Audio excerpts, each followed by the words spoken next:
번째 주일 종려 주일입니다. 오늘이 지나면 내일부터 주님의 그 고난을 묵상하는 고난 주간이 시작되어집니다. 교회력으로 오늘을 이제 종려 주일이라고 이렇게 부르는데 그 이유는 예수님이 십자가를 지시기 위해서 예루살렘으로 입성하실 때 작은 나귀 새끼를 타고 입성하셨는데 수많은 사람들이 종려나무 가지를 손에 들고 흔들면서 호산나 찬송하리로다 주의 이름으로 오시는 이여 가장 높은 곳에서 호산나 하더라 이렇게 하면서 예수님을 이렇게 환영했던 그 모습에서 이제 기원하여서 오늘 종려주일이라고 이렇게 부릅니다. 예수님의 그 지상에서의 사역에 있어서 이날은 참으로 위대한 날입니다. 왜냐하면은 예수님이 유대인의 왕으로 환영을 받으면서 예루살렘으로 이렇게 당당히 입성하는 그런 날이기 때문입니다. 그런데 한편으로는 이 한 주간 동안에 또 엄청난 그런 반전이 일어나기도 한다라는 그런 사실을 이제 우리는 알게 되어집니다. 열렬히 환영을 받으면서 예루살렘에 입성하셨던 예수님이지만 얼마 못 가서 그 수많은 무리들이 다 돌변해가지고 예수님을 십자가에 못 박으라 이렇게 소리를 쳤고 결국 예수님은 닷새 만에 십자가에서 죽임을 당하는 그런 일이 일어나게 되는 그런 모습을 볼 수가 있습니다. 이처럼 예수님의 그 마지막 예루살렘 입성은 양면성을 가지고 있습니다. 오늘은 예루살렘에 가시는 예수님의 그 모습과 이 군중들의 그런 반응인 이런 이 양면성의 그 모습을 통해서 우리가 받은 구원의 감격을 다시 한번 이렇게 기억하고 또 한편으로 우리의 신앙의 문제점이 무엇인지를 헤아려 보는 그런 은혜가 있기를 간절히 주의 이름으로 축원을 드립니다. 러시아의 작가 중에 니콜라이 레스코프라는 사람이 쓴 광대 판팔론이라고 하는 책이 있습니다. 그 책의 내용은 동방교회 성자들에 대한 전설 이야기인데 이 러시아는 지금 러시아가 이제 우크라이나를 침공해서 이 전쟁을 이렇게 하고 있지만은 이 러시아는 이 동방교회에 속한 그런 기독교 신앙을 이렇게 가지고 있습니다. 기독교 분열에 대한 어떤 역사는 굉장히 이제 아주 복잡하기 때문에 그런 이야기를 이 예배 시간에 다 하기는 어렵고 그리스도 교회가 이제 8세기에 이르러서 이 서방 교회와 동방 교회로 분열이 되어집니다. 서방 교회는 이제 우리가 잘 아는 지금의 그 로마 가톨릭 교회가 되겠죠. 이 로마 가톨릭 교회는 이제 또 중세에 와서 14세기, 15세기 프로테스탄트 즉 루터나 칼빈 이렇게 쩌빙글리 같은 이런 사람으로 이렇게 대표되는 이 종교 개혁으로 인해서 이제 가톨릭과 이제 프로테스탄트 개신교 지금 이제 우리가 이제 이렇게 믿고 있는 이런 이 개신교 이 신앙으로 다시 이제 이렇게 분열이 되어지죠.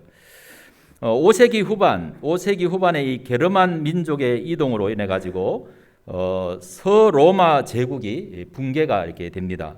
이제 캐톨릭은 이제 로마 제국의 어떤 그런 등을 입고 이제 굉장히 엄청난 그런 이제 이 뭐라고 할까 발전이 이렇게 되었던 그런 모습이었죠. 그런데 이제 이 서로마 제국이 이제 붕괴가 되면서 지금의 터키 수도인 이스탄불이라고 이렇게 불리는 이 콘스탄티노플을 중심한 동로마 제국이 이렇게 이제 건재하게 됩니다. 이 로마가 이제 나중에 이제 후반기로 가면서 이제 서로마, 동로마 이렇게 이제 갈라지면서 결국 이제 서로마는 이제 멸망을 이렇게 이제 하게 되고 동로마는 이제 남게 되어지는 그런 모습을 이제 볼 수가 있는데 이 동로마 제국을 이제 당시에 비잔티움 제국이다 이렇게 이제 부르기도 했죠. 근데 이제 이 동방교회는 바로 이 비잔틴 제국의 영향 아래에서 교황권의 문제라든가 성상 논쟁 그러니까 이제 캐톨릭은 그동안에 어떤 상징적인 것이 많았잖아요. 성전을 화려하게 짓는다든가 어떤 뭐 여러 가지 어떤 그림이라든가 이렇게 뭐 어떤 여러 가지 어떤 성물 이런 것을 통해서 이제 종교 신앙 교육을 이렇게 이제 시켰기 때문에 이 성상이라고 하는 것이 굉장히 이제 이 로마 가톨릭에서는 굉장히 중요한 그런 것이었습니다. 그런데 이제 동방교회는 이 성상을 그렇게 성상보다도 굉장히 이제 어떤 그런 이 뭐라고 할까 영성 쪽에 굉장히 많이 이렇게 발전을 가져온 그런 이제 교회라고 이렇게 볼 수가 있습니다. 근데 이제 이 동방교회는 서방교회는 이제 교황의 어떤 그런 영향이 이렇게 많았는데 이제 로마가 이렇게 이제 이 가톨릭이 로마 제국이 붕괴하면서 이 동방교회는 이제 그 교황보다도 황제의 어떤 그런 비호를 많이 받는 그런 이제 교회였습니다. 그래서 이 동방교회는 이 비잔틴 제국의 영향권 아래서 이 교황권의 문제, 성상 문제, 뭐 교리 논쟁 문제 이런 것으로 이제 이 서방 교회와 이제 분열이 일어나게 되는 거죠. 여러분들이 뭐 지금 이제 캐톨릭 말고 뭐 이렇게 종교의 어떤 그런 교단의 이름을 들을 때 러시아 정교회 뭐 아니면 그리스 정교회 이런 이제 정교회라고 하는 그 이름이 붙여진 그런 이제 교단 교파가 이렇게 있습니다. 바로 이 정교회라고 하는 그런 식으로 이름이 붙여진 그런 이제 교파 교회가 바로 이 동방교회다. 그렇게 이제 보시면은 되겠습니다. 이 비잔틴 제국 테오도시우스 황제 시절에 이 콘스탄티노플 그러니까 지금 이제 터키의 이스탄불이라고 하는 도시가 되겠죠. 이 콘스탄티노플에 예름이라고 하는 아주 유명한 그런 사람이 있었습니다. 이 예름이라고 하는 유명한 사람이 있었는데 이 사람은 이제 세습적인 그런 귀족이었습니다. 귀족의 신분을 계속 세습해 왔던 그런 사람이었고 주지사였습니다. 주지사. 그러니까 뭐 일종의 보면 이제 그 도시를 이렇게 다스리는 총책임자였던 그런 사람이죠. 엄청난 이렇게 부자였습니다. 부자. 그런데 이제 이 예레미야라고 하는 이 사람의 그 성정이 어떤 사람이었냐면은 성정이 아주 곧고 또 정직하고 정의를 이렇게 사랑하고 위선을 싫어하는 그런 사람이었습니다. 그러니까 하나님을 믿는 예수 그리스도를 믿는 사람으로서 이 복음에서 말씀하는 그것을 어떻게 지키면서 살아갈 수 있을까? 이런 이제 고민을 엄청나게 이제 했던 그런 사람입니다. 이 위선적인 것을 싫어하니까 어떻게 말씀에 순종하면서 살 수 있을까? 이걸 이제 굉장히 고민했던 그런 사람입니다. 근데 이제 이 사람이 세속 귀족으로서 부자로서 또 주지사로서 어떤 정치적인 어떤 이런 것을 하니까 당시에 이제 뭐 어떤 그런 그 신앙에 대한 어떤 그런 토론과 논쟁 이런 것들이 굉장히 많았다는 것이죠. 많았는데 엄청난 토론은 많았는데 사람들이 보면은 말씀대로 복음대로 살지 않는 이런 어떤 모순 덩어리가 이렇게 이제 있었다는 것이죠. 그러니까 이 예레미야라는 한 이 주지사가 이렇게 굉장히 그런 것 때문에 갈등을 많이 이렇게 이제 하는 그런 모습을 이제 볼 수가 있습니다. 그러니까 자기가 어떤 세상의 어떤 정치 어떤 그런 것으로서 부자로서 이렇게 그리스도의 복음을 이렇게 가지고 이렇게 살아간다는 게 굉장히 쉽지 않은 그런 그 자신의 어떤 그런 그 내면적인 문제에 대해서 굉장히 고민을 많이 이렇게 해요. 뭐 오늘날에도 마찬가지죠. 이런 어떤 그 이 인성 뭐 성정이 아주 곧고 정직하고 정의를 사랑하고 위선을 싫어하는 이런 성정을 가진 사람이 오늘날에도 세상에서 정치를 한다, 기업을 한다 쉽지 않은 문제라는 것입니다. 정말 하나님의 말씀대로 정치를 행하기가 정권의 자리에 있으면서 그런 것을 하기가 쉽지 않죠. 어렵다는 것입니다. 자기를 위선을 해야 된다는 거예요. 또 기업을 하는 사람들도 마찬가지예요. 기업을 하면서 정말 하나님의 말씀대로 복음 안에서 진실되게 기업을 할 수 있느냐? 굉장히 어렵다는 것입니다. 이게 지금도 어려워요. 지금도. 그런데 이제 이때 당시에 얼마나 이게 굉장히 예레미야라는 사람이 고민을 많이 이렇게 했겠습니까? 그러니까 당시에 이제 사회가 비잔틴 제국 안에서 이게 참된 신앙이 뭐냐, 참된 경건함이 뭐냐 이런 것에 대해서 굉장히 활발하게 논의는 하고 있는데 그런 활발한 토론의 이면에는 사람들의 그 욕망이 막 불타오르고 그로 인해서 온갖 반목과 분쟁이 일어나는 그런 모습을 이제 일어나고 있다라는 그런 이야기죠. 그러다 보니까 많은 사람들이 경건의 삶을 추구하는 듯 하지만은 실제로는 경건한 모습을 찾아볼 수가 없었다는 것입니다. 이거는 뭐 위에 정치 지도자들은 말할 것도 없고 밑에 있는 어떤 하청, 어떤 평민이나 이런 모든 사람들이 다 이런 그 이제 모순에 빠져 있었다라는 그런 이야기죠. 그러니까 말로서 서로 이것이 복음이다, 이것이 정직한 어떤 그런 신앙의 삶이다, 경건의 삶이다 이렇게 토론하는 그런 거하고는 아무 상관없이 정반대로 하층민들은 극도로 추악한 그런 행위들을 이렇게 자행하고 있고 또 상류층 계층에서는 아주 무서운 그런 위선이 공공연하게 행하여지고 있었다라는 그런 이야기입니다. 그러니까 상류층은 상류층대로, 하류층은 하류층대로 막 모두가 다 이 위선 덩어리 같은 그런 이 삶을 살고 있었다라는 그런 사실이죠. 그러니까 이제 이 예레미야가 그런 부분에 대해서 굉장히 갈등을 이렇게 많이 하게 되는 것이죠. 자기의 성격이 본성이 너무너무 이렇게 온화해가지고 그리스도가 복음서에서 말씀하신 대로 이렇게 살아야 된다. 그런 어떤 것에 너무 이렇게 이제 이 압박이 돼가지고 그래서 이제 사람들에 대한 어떤 그런 사랑으로 자신의 마음을 실천하려고 하는 그런 삶을 살려고 그냥 무던히 이렇게 애를 쓰던 그런 사람들입니다. 그러니까 이제 자연히 그렇게 살려고 하다 보니까는 뭐 정치가에서 다른 많은 어떤 그런 사람들이 막 예레미야를 조롱하기도 하고 비웃기도 하고 그런 게 아니 그렇게 해가지고 어떻게 사냐? 여러분 우리가 정말 신앙적으로 복음적으로 믿음으로 이렇게 딱 그게 정직하게 살면은 그 세상에서 어떻게 그걸 이렇게 살 수가 있냐는 것입니다. 적당히 타협도 하고 뭐 그래야지. 기업을 하면서도 어떻게 그렇게 말씀대로만 이렇게 정확히 할 수 있느냐? 할 수 없다는 것입니다. 근데 예레미야는 그렇게 하려고 굉장히 힘을 쓰니까 많은 사람들이 주변에서 그를 비웃고 조롱하던 그런 이야기죠. 그래서 이제 이 예레미야가 생각을 합니다. 내가 관직에 머무르면서 이 그리스도의 가르침에 따라서 살아간다는 것이 정말 어려운 일인가구나.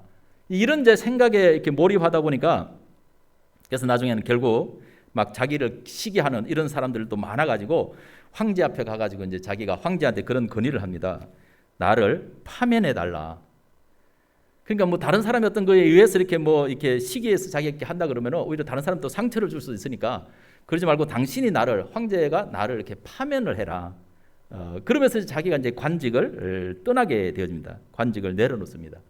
그리고 이제 대대적으로 이렇게 이제 세습을 받은 그런 어떤 귀족이니까 보니까는 뭐 자기에게 속한 어떤 재산이 너무 엄청 많은 거예요. 얼마나 많은 사람들이 자기 밑에 종으로 노예로 이렇게 소속되어 있는 그런 사람들이 너무 많다는 것입니다. 그래서 이 예레미야가 자기의 그 많은 재산을 다 팔아가지고 가난한 그런 사람들에게 나누어 주고는 자기 스스로 이제 수도의 삶을 이렇게 살기로 하고 이제 그 산으로 갑니다. 그래서 이제 그는 모든 것을 다 이렇게 이제 내려놓고 암벽으로 된 그런 이제 바위 위에 올라가 가지고 그 바위 위에 이렇게 선체로 그 책에 보면은 30년을 수행했다 그래요. 30년을. 바위 위에서 선체로. 우리나라 옛날에 이제 불교계에 성철 스님이라고 하는 유명한 분이 계셨죠, 그렇죠? 그분이 이렇게 수행을 하면서 그 10년 동안 눕지 않고 앉아서 이렇게 장자불화를 10년 동안 장자불화를 했다 그랬잖아요, 그렇죠? 근데 이 예레미야는 30년 동안을 바위에 서서 이렇게 수행을 했다는 거예요. 10년 장자불화도 아주 게임도 안 되는 그런 사람이에요. 이제 그 바위 위에 있으면 이제 뭐 물이 마시고 달 때는 이제 줄을 하나 내려가지고 사람이 물 달아 올려주면은 그거 이렇게 물 마시고 나중에 이제 거기서 이제 30년 만에 이렇게 내려오는데 내려올 때는 막 몸이 너무 야유해가지고 30kg도 안 나갈 정도 아주 이렇게 막 아주 제대로 서 있을 수도 없을 정도로 비실비실할 정도로 돼가지고 이렇게 내려왔다는 거예요. 당시에 이제 이게 동방교회에서 이런 이제 수도자들이 많았다는 거죠. 높은 암벽에 올라가서 또 뭐 높은 석탑에 올라가서 이렇게 이제 고행을 하는 이런 사람들이 있었는데 그 사람들을 이제 당시 뭐라고 불렀냐면은 주상성자라는 그런 이제 호칭으로 이 사람들이 이렇게 이제 불렀다고 합니다. 예레미야는 이제 그렇게 이 바위 위에 올라가서 30년 동안 이렇게 수행을 하면서 하나님 앞에 무슨 기도를 하냐면은 하나님은 과연 어떤 사람을 좋아하실까? 이런 것을 굉장히 이제 몰두하면서 이렇게 생각을 합니다. 30년 동안 고행하면서 하나님이 도대체 어떤 사람을 좋아하실까? 그렇게 막 그 하나님이 좋아하시는 어떤 그런 것에 대해서 이렇게 고민을 하면서 이렇게 기도하는데 30년 동안 수행을 했는데 어느 날 비몽사몽간에 이제 하나님의 음성이 들려온 거예요. 30년 동안 수행했는데 뭐라고 들려왔냐면은 예레미야, 너는 공연히 안달을 하면서 괴로워하고 있다. 하나님이 기뻐하시고 또 영원한 생명의 책에 기록된 사람들이 세상에 존재한다. 이런 음성이 이렇게 이제 들리는 거예요. 그래서 예레미야가 하나님 앞에 다시 기도하기를 주여 저를 불쌍히 여기신다면 단 한 명이라도 좋으니까 하나님이 좋아하는 사람, 하나님의 그 생명책에 기록된 그 사람을 좀 만나게 해주세요. 이런 이제 기도를 했다는 것입니다. 그 사람을 좀 보여달라고 그렇게 이제 기도를 하니까 어떤 음성이 들려오냐면은 그러려면은 지금 내가 알고 있는 모든 사람들을 다 잊어버려라. 다 잊어버리고 그리고 암벽에서 내려와서 판팔론이라고 하는 사람을 찾아가라. 이런 음성이 들리는 거예요. 그동안 네가 알고 있던 모든 사람들, 모든 것들은 다 잊어버리고 다 내려놓고 이제 그 바위 위에서 고향을 하고 내려와서 판팔론이라고 하는 사람을 찾아가라. 이런 이제 음성이 이렇게 들리는 거예요. 그러니까 이 예레미야가 도대체 판팔론이라는 사람이 누굽니까? 아니 판팔론 사람이 누구며 어디에 살고 있느냐 물어보니까는 그 사람이 다마스커스에 살고 있다라는 그런 이야기예요. 다마스커스에 살고 있다는 것입니다. 그래서 이제 예레미야가 또 물어봅니다. 아니 다마스커스에 사람이 한두 명도 아니고 판팔론이라고 하는 이름을 가진 사람이 뭐 한 명만 있겠습니까? 내가 알지도 못하는 그런 사람을 찾으라고 하니 어떻게 찾을 수 있겠느냐고 그렇게 물어보니까 하나님이 뭐라고 말씀하시냐면은 그건 네가 걱정할 일이 아니고 너는 다마스커스로 가서 판팔론이라고 하는 사람을 물으면은 그 다마스커스에 있는 모든 사람들은 이 판팔론을 다 안다는 거예요. 그러니까 걱정하지 말고 가라는 그런 이야기죠. 그래서 예레미야가 내려와 가지고 이제 그 먼 다마스커스를 이렇게 이제 찾아서 갑니다. 몸이 빽빽하게 마른 그런 사람이니까 너무 힘들어요. 그래서 가가지고 어느 밤에 이제 이 다마스커스에 도착을 했는데 며칠을 거슬러서 이렇게 도착을 했는데 가서 막 너무 지쳐가지고 좀 쉴 곳이 있어서 나를 좀 이렇게 좀 쉬게 해달라고 사람들한테 이렇게 요청을 하니까 아무도 이 나그네를 이렇게 받아주지도 않고 쉬게 해주는 그런 사람도 없이 이렇게 다 이렇게 냉대를 하고 있는 것입니다. 그래서 아니 나는 이렇게 하나님 앞에 수행을 이렇게 하다가 이 다마스커스에 가서 이렇게 판팔론이라고 하는 사람을 찾으라는 하나님의 지시를 받고 하나님의 그 말씀을 듣고 지시를 받고 이렇게 왔다. 그러니까는 좀 나를 이렇게 좀 도와달라고 이렇게 하니까는 사람들이 반응이 뭐냐면은 요새 가짜 수도사들이 너무 많다면서 쳐다도 안 보는 거예요. 그러다가 어떻게 어렵게 이 판팔론이라는 사람을 찾았습니다. 찾았는데 그가 어떤 사람이었냐면 바로 광대였다는 거예요. 광대가 뭔지 알죠? 어릿광대. 막 이렇게 이상한 짓을 하면서 다른 사람들 이렇게 이제 즐겁게 해주는 그 사람이 이제 광대였다는 것입니다. 그래서 이 예레미야가 아니 하나님이 사랑하는 사람, 하나님이 좋아하는 사람이 있다 그래가지고 하나님의 생명책에 기록된 사람이 있다 그래가지고 다마스커스까지 와서 이 판팔론이라는 사람을 찾았는데 그 사람이 보니까 뭐 행색이 막 이상하게 해가지고 뭐 한 어떤 이런 광대였더라는 거지. 광대. 그래가지고 예레미야가 너무 실망을 해요. 엄청 실망을 하는 거예요. 아니 내가 다른 사람을 다 잊고 내가 만나라 하는 사람을 이렇게 만나라. 그래서 그가 바로 내가 사랑하는 사람이다. 이런 하나님의 음성을 듣고 이렇게 여기까지 와서 이 판팔론이라는 사람을 만났는데 이 사람이 광대라니. 예레미야는 그걸 믿을 수가 없어가지고 이 판팔론을 향해서 뭐라고 외쳤냐 하면은 사라져라 악마야, 사라져라. 넌 나를 얼마나 더 조롱할 셈이냐 이러면서 사라지라고 자기 앞에서 막 이렇게 소리를 칩니다. 악마라고. 그러니까 자기를 너무너무 조롱한다는 것이죠. 아니 30년 동안 내가 모든 걸 다 내려놓고 30년 동안 내가 하나님이 좋아하는 사람이 어떤 사람인가 그걸 생각하면서 수행을 했는데 음성을 듣고 와서 이렇게 이 판팔론의 사람을 찾아라 해서 또 찾아왔는데 보니까 행색이 아주 이렇게 초라한 이 광대였더라는 것입니다. 그러니까 막 악마가 자기를 유혹하고 속이는 줄 알고 그래서 그 광대 판팔론에서 내 앞에서 사라지라고 악마야 사라져라 막 이러면서 소리를 쳤다라는 그런 이야기죠. 책 이야기가 이제 길어졌습니다. 이 광대 판팔론이 왜 하나님이 사랑하는 사람인지 그 결론적인 어떤 이야기는 여러분들이 책을 이렇게 보시면은 알겠고 책을 못 보시면은 아마 결론은 그런 거예요. 간단하게 이 예레미야는 자신의 직위도 버리고 주지사라고 하는 직위도 버리고 자신의 재산도 다 그냥 다른 사람들에게 다 나눠줘 버리고 자기의 영혼의 어떤 그런 그 만족을 위해서 자기 영혼의 구원을 위해서 다 모든 것을 버리고 고행을 이렇게 간 이런 사람이죠. 근데 이 광대 판팔론이라고 하는 사람은 자기의 모든 것을 다 내려놓고 자기는 가장 낮은 자리에 같은 어떤 그런 광대짓을 하면서 자기의 도움이 필요한 어려운 그런 사람들을 위해서 자신을 전적으로 희생하면서 다른 사람을 이렇게 위해서 사는 그런 삶이 바로 이 광대 반팔론의 삶이었다. 아마 결론적으로는 그걸 갖다 이제 하나님이 기뻐하는 그런 이야기라는 것이죠. 그러니까 책의 여기서는 자기 개인의 구원만을 추구하면서 수도자의 어떤 길을 가는 이 예레미야와 타인을 위해서 자기를 희생하는 이 광대 반팔론을 서로 이렇게 비교시키면서 하나님의 참된 사랑이라는 것은 자기만을 위해서, 자기의 어떤 그런 그 수행을 위해서, 자기의 구원을 위해서 이렇게 가는 그것이 아니라 참된 하나님의 그 사랑을 나누고 실천하는 그런 것을 통해서 이루어질 수 있다라고 이렇게 아마 이제 이야기를 하는 것 같아요. 책 이야기가 길어져서 책 이야기 이제 여기까지 하고, 오늘 왜 제가 이제 이 광대 판팔론의 예레미야라고 하는 이 사람의 이야기를 이렇게 했냐 하면은 이 예레미야의 모습이 오늘 말씀에서 예루살렘에 입성하시는 이 예수님을 환영하는 이 군중들의 모습과 너무 닮지 않았냐, 그런 이제 말씀입니다. 먼저 하면은 판팔론은 하나님이 기뻐하고 하나님이 사랑하는 사람이다. 이렇게 해가지고 예레미야가 기대를 가지고 다마스커스까지 찾아가서 이렇게 만났는데, 이 판팔론이 어떤 사람이냐? 자기가 기대했던 사람이 아니었다는 거예요. 정말 하나님이 사랑하는 사람이라고 해서 참 고상하고 정말 이렇게 뭐 아주 신선한 어떤 그런 도인같이 수행을 많이 해가지고 점잖고 고상하고 인격이 뭐 품격이 아주 뛰어난 어떤 이런 사람인 줄로 이렇게 알았는데 보니까 이건 뭐야? 광대라니. 너무 실망했다는 그런 이야기 아닙니까?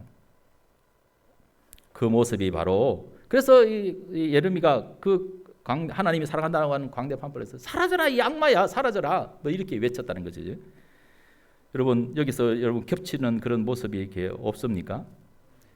예루살렘에 입성하시는 예수님을 정말 자기 조상 대대로 기다려오던 메시아다, 그렇게 기뻐하면서 사람들이 막 호산나 찬송하리로다, 주의 이름으로 오시는 이여 가장 높은 곳에서 호산나 하더라 하면서 자기들의 옷을 펴고 종려가지를 흔들면서 예수님을 열렬하게 그 환영했던 그런 그 무리들이 곧바로 예수님이 자기들이 기다리던 메시아가 아니라고 생각하고 예수님을 십자가에 못 박으라고 소리치는 이 군중들과 이 예레미야의 어떤 그런 모습이 너무 흡사하지 않느냐, 닮지 않았나라는 그런 이야기죠. 그러니까 자기가 기대했던 것이 아니라고 해가지고 금방 돌아서서 저주를 하고 하는 그 모습,